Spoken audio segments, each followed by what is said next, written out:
Ayan o. Kabilang lang yan sa mga complainant, abogado at mga kaparian. Yung complainant. Kaya ako pinapakita, ito yung pangatlong impeachment eh. Ibalita ko, mayroon yatang pang-apat eh. Ayan o, si Vice President, yan po yung i-impeach. Yan ang gusto nilang i-impeach. Kaya ako pinapakita yan. Ayan. Against Vice President Sara Duterte. Okay, sa marami mga kaso. Well, ito nga pong impeachment, matindi ito. Meron po akong inside story, pero hindi ko muna i-reveal kung sino po yung mga sources natin dyan, siyempre, sa Kongreso. Dahil nakareses ngayon, Christmas vacation, kaya nakareses. Babalik sila sa second week ng January 2025, 12 o 13. Doon sa natitirang ilang araw pa, bago tuluyan nilang tapusin ang 19th Congress para paghandaan yung eleksyon at yung kampanya at eleksyon sa Mayo. Meron pa po na isang pwedeng gawin na mabilis at sa tingin nila ang siyang nararapat tungkol sa impeachment. Okay? Alam nyo ang impeachment kasi, pwede na po yung hindi tumagal sa Committee on Justice. Dahil marami ng complainant, pwede po yung aproba na sa plenaryo sa kanilang pagbabalik at i-transfer kaagad sa Senado para magkaroon ng impeachment trial. Mangyayari po yan kung merong sapat na bilang. Majority ng mga senador o mga congressman ay pumirma, halimbawa isang resolusyon o isang endorsement ng article of impeachment sa Senado, approve yan. Mabilis na mabilis po yan. Kung ano, kung tandaan nyo, nung panahon ni Senador, Congressman naging Speaker, Manny Villar, yung article of impeachment against Erap Estrada, no, siya ang presidente, napakabilis. Ilang hearing lang sa committee. Agad meron na palang enough signature at binasa sa plenaryo hanggang tuluyang may transfer sa Senado sa mataas na kapulungan ng impeachment court, ang impeachment article of impeachment. Nagtuloy ng hearing. Ito ang pwede rin mangyari. At ngayon, ito yung bago. Ngayon, meron na pong umiikot. Siyempre, hindi aamin yan. Hindi naman nila aaminin ngayon yan. Meron na pong umiikot na yan ang topic. Umiikot para makuha na ang enough number mula sa mga congressman. Kahit nakareses. Kahit nakareses ang Kongreso, ay pwede po nilang gawin ang pagkalap ng mga signature o suporta para makuha ang majority ng mga congressman. Makakuha lang, sobra-sobra nila, 150 o 300 plus. Makakuha sila ng 200 congressman. Wala na. Article of impeachment, itatransfer na sa Senado. Para safe na safe. Yung 160, alanganin, pero kung makakuha ng 200 signature, 200 congressman na papabor sa impeachment, tapos na yan. Kasi 300, mahigit lang ang congressman eh. 305 yata yun kung marunong. So, ang 50% yan mga 153. Makakuha ng 200, enough na yun. Sobra-sobra na yun. Pag nakakuha ng 200 vote, ang mga endorser ng tatlong article of impeachment, wala nang hearing sa Kongreso yan. Hindi yan madalian. Yan ay tamang proseso. Kasi ang proseso sa article of impeachment marami. Dadaan sa ina-file, pumunta sa Speaker, Majority Leader, i-repress sa Committee on Justice, mag-hearing sa Committee on Justice. Isang proseso yan. Pero meron namang isang proseso na kapag na-file ang impeachment, nakarating sa Speaker of the House, kumalap na ng sapat na lahat sa sapat na signature, yung 200 vote, signature na pumapapuro sa impeachment, sa plenaryo na ang topic niyan. I-endorso sa plenaryo, pagbobotohan nila, article of impeachment, babasahin ng Speaker of the House, diretso na sa Senado. Iyan po ang pwedeng mangyari. Kaya yung kampo ng mga Duterte, alam nila ito, yung iba dyan nakakaintindi ng proseso. Pero siyempre, yung iba dyan, karamihan sa kanila, nililinlang.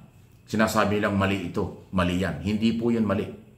Pero yan ang palalabasin. Pag yan ay ginawa ng Kongreso ngayon, sasabihin ng mga pro-Duterte, minadali. Wala sa tamang proseso. Kalokohan yun. Hindi nyo naintindihan ang inyong sinasabi. Pagka po majority ng mga congressman ay pumabor sa impeachment, wala nang hearing yan na mahabang hearing. Wala nang proseso pa yan. Diretso na yung article of impeachment sa Senado para makumbina ang Senado as impeachment court. Magkakaroon na ng trial.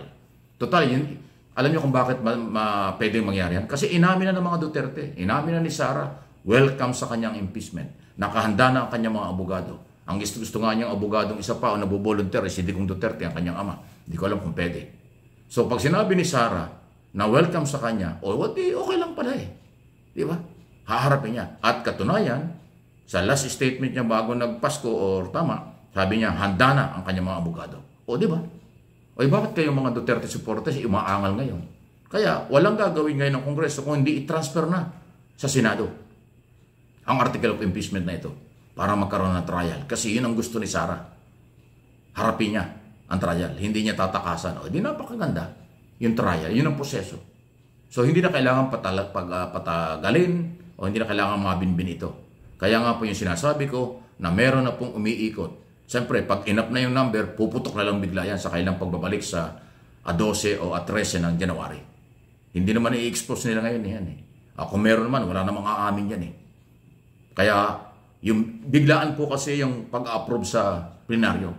Pag-resume nila, halimbawa, January 13, nag-resume sila.